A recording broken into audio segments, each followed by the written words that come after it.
السلام علیکم. خو کومل ګورو چېرته تاسو غواړئ چې په خپل تصویر باندې په یو کلیک سره ښایسته لیکلو والا سندره جوړه کړئ یا دغه رقم نورې ښایسته ویډیوګانې په خپل تصویر باندې جوړې کړئ، نو دا ویډیو تر اخره پورې ضرور وګورئ.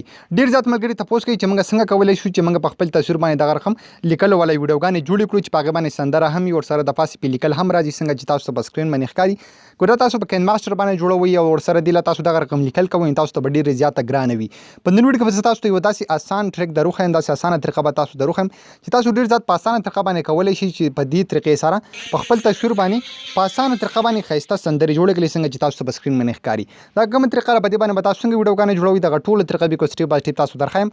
ور دې نه مخکې تر اوسه پورې تاسو زموږ چینل ټیکنیکل پښتو نه سبسکرایب کړئ، دا ضرور سبسکرایب کړئ چې زموږ راتلونکي هر ویډیو به تاسو ته په ټایم باندې په خپله در رسي. خو ګومر ګرو د دغه رقم ویډیوګانو جوړولو لپاره به تاسو په خپل موبایل کې دا اپلیکیشن انسټال کوئ. دا به تاسو رقم ځای انسټالوئ، د دې لینک به تاسو ته په یوټیوب کې په ډسکرپشن کې میلاو شي.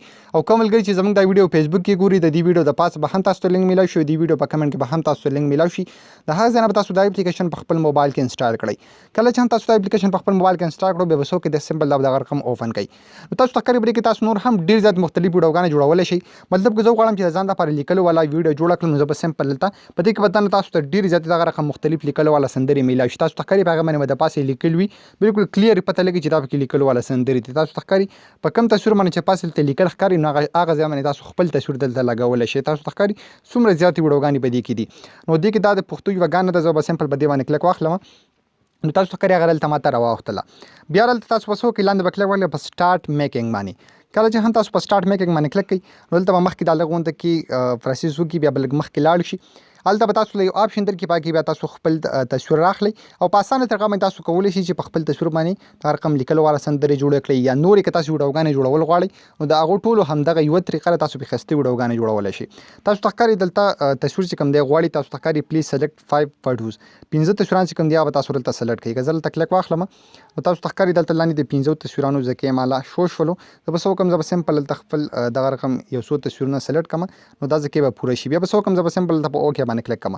نو تاسو ته ښکاري په دې باندې ویټ ا منټ دلته پرې راغلی وي، تاسو یو منټ انتظار وکړئ. تاسو ته ښکاري څومره په اسانه طریقه باندې ما ځان لیکلو والا سندره جوړه کړه. زما تصویرونه پکې هم هغه شان ځي، ورسره زه ګانه دلته سپیډ نشم سیوا کولی ځکه زما په ویډیو باندې به بیا کاپي رایټ راشي. خو تاسو ته ښکاري څومره په اسانه طریقه باندې ما هلته لیکلو والا سندره د ځان لپاره جوړه کړه. بیا به را تاسو کوئ څنګه د هغې لپاره سمپل لاندې کلک واخلئ په میک باندې. کله چې هم تاسو په میک باندې کلک کړئ نو دلته تاسو ته ښکاري لوډینګ روان شو. په لږ ټایم کې به دغه ویډیو چې کوم دی ستاسو په ګیلري کې سیو شي. په دې کې نورې تاسو هم ډېر زیاتې دغه رقم مختلف ویډیوګانې جوړولی شي. په دغه طریقه باندې سمپل په سټارټ میک باندې به کلک کوئ او بیا به تاسو څه کوئ، دلته خپل تصویر راخلئ. تاسو چې کومه ویډیو هم په دې کې خوښه وي نو تاسو ډېر زیات په اسانه طریقه باندې کولی شئ چې هر قسم ویډیوګانې په دې اپلیکیشن کې دننه جوړې کړئ. په دې کې مطلب 14 اګست وي، اختر وي، داسې بل یو سیز را روان وي، د هغې لپاره هم نوې نوې ویډیوګانې به تاسو دلته په ګرین سکرین کې یا داسې نور سیزونو کې میلاویږي او تاسو پرې خپل ښایسته ویډیوګانې جوړولی شئ. نو خو ګومر ګرو په دغه طریقه باندې تاسو کولی شئ چې ځان لپاره لیکلو والا سندرې جوړې کړئ یا نورې ویډیوګانې ډېر زیات په اسانه طریقه باندې. نو امید لرم ستاسو به دا ویډیو خوښ شوي. که ویډیو هم خوښ شوي د خپلو ملګرو سره ضرور شیر کړئ. موږ په خپلو دعاګانو کې یاد ساتئ. د الله په امان.